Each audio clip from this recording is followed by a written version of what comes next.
Psych Siddharth 2 గంటల run time తో ఈ ఇయర్ ఫస్ట్ రిలీజ్ అయిన మూవీ ఇది. జనవరి 1st థియేటర్స్ లో రిలీజ్ అయింది. ఈ మూవీ చేశాక నాకైతే ఓవరాల్ గా వన్ టైం వాచ్ అనిపించింది గాయస్. స్టోరీలోకి వస్తే సిద్ధార్థ శ్రీనంద్ ఈవెంట్ మేనేజ్మెంట్ ఫీల్డ్ లో సెట్ అవ్వాలని ట్రై చేస్తాడు. మంచి పేరు తెస్తారని చెప్పిన మన్సూర్ ని పూర్తిగా నమ్మేస్తాడు. కానీ మన్సూర్ మాత్రం సిద్ధార్థని మోసం చేస్తాడు. దానికి తోడు సిద్ధార్థ ప్రేమించిన త్రిష, ప్రియాంక, రెబాకా శ్రీనివాస్ అతన్ని వదిలేసి మన్సూర్ తో వెళ్లిపోతుంది. ఇలా వరుసగా దెబ్బలు పడడంతో సిద్ధార్థ మెంటల్ గా పూర్తిగా డిస్టర్బ్ అయిపోతాడు. అందరికి దూరంగా ఒంటరిగా లైఫ్ లీడ్ చేయడం స్టార్ట్ చేస్తాడు. ఇదిలా ఉండగా ఒక రోజు భర్త చేతిలో టార్చర్ తట్టుకోలేక శ్రావ్య, యామిని భాస్కర్ అదే అపార్ట్మెంట్ లో సిద్ధార్థ ఉండే పక్క ఫ్లాట్ లోకి రెంట్కి వస్తుంది. ఒక అనుకోని సిచ్యువేషన్ వీళ్ళిద్దరిని కలుపుతుంది. ఇద్దరు తమ పాస్ట్ లైఫ్ తో ఎలా ఫైట్ చేశారు, ఒకరి లైఫ్ లోకి ఇంకొకరు రావడం వల్ల ఏం మార్పు వచ్చింది, వీరి జర్నీ చివరికి ఎటు తీసుకెళ్లింది అన్నదే మిగతా story. Plus points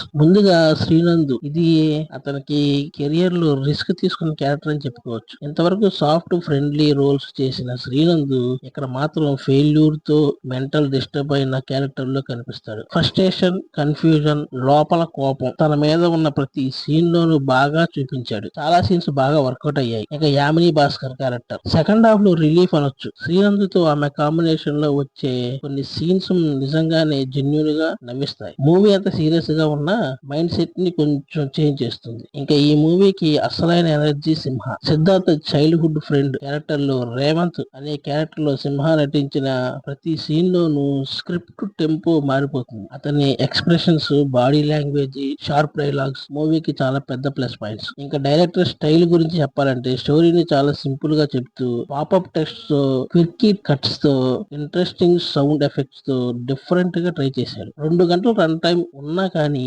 screen play fast గా వెళ్తుంది. పెద్దగా బోర్ అనిపించదు. సినిమాటోగ్రఫీ క్లీన్ గా ఉంటుంది. మూవీ మూడ్ కు షూట్ అయ్యే విధంగా ఉంటుంది. బ్యాక్గ్రౌండ్ స్కోర్ కూడా నరేషన్ కు బాగా సెట్ అయింది. ఎడిటింగ్ షార్ప్ గా ఉన్నా ఇంకొంచెం ట్రిమ్ చేసి ఉంటే మూవీ ఇంకా క్రిస్పీగా మారేది అనిపించింది. ఇంకా మైనస్ పాయింట్ విషయానికి వస్తే స్టోరీ చాలా సింపుల్ కానీ డైరెక్టర్ చేసిన అటెంప్ట్ కొన్ని చోట్ల ఓవర్ డోస్ అనిపించింది. ఎక్కువ అరుపులు, అడల్ట్ కంటెంట్, కస్ వర్డ్స్ మొదట నమ్మించినా గానీ కొంతసేపటికి ఇంత అవసరమా అనిపిస్తుంది కూడా. యామిని భాస్కర్ క్యారెక్టర్ పూర్తిగా స్క్రీన్ మీద ఫుల్ఫిల్ కాలేదు. ఇంపాక్ట్ కొంచెం తక్కువైంది. విలన్ క్యారెక్టర్ పెద్దగా స్కోప్ ఇవ్వలేదు. సెకండ్ హాఫ్ లో హీరోలో చేంజ్ కనిపించినా గానీ మూవీ అంతగా ఎమోషన్ గా కనెక్ట్ అయ్యేలా లేదు. లైట్ స్టోరీ, కొంచెం ల్యాగ్ నరేషన్, రా కంటెంట్ వల్ల ఈ సినిమా లిమిటెడ్ ఆడియన్స్ కే కనెక్ట్ అవుతుంది. ఫైనల్ గా చెప్పాలంటే ఆఫ్ బీట్ ఎక్స్పెరిమెంటల్ కంటెంట్ ఇష్టపడే యూత్ కి అయితే ఒకసారి చూడొచ్చు. సైక్ సిద్ధార్థ స్టోరీ కంటే స్టైల్ మీద ఎక్కువ వెళ్ళిన మూవీ ఇది. ఇక్కడ స్టైల్ అంటే విజువల్స్ కాదు, నరేషన్ లో స్టైల్. ఫ్యామిలీ ఆడియన్స్ కి అయితే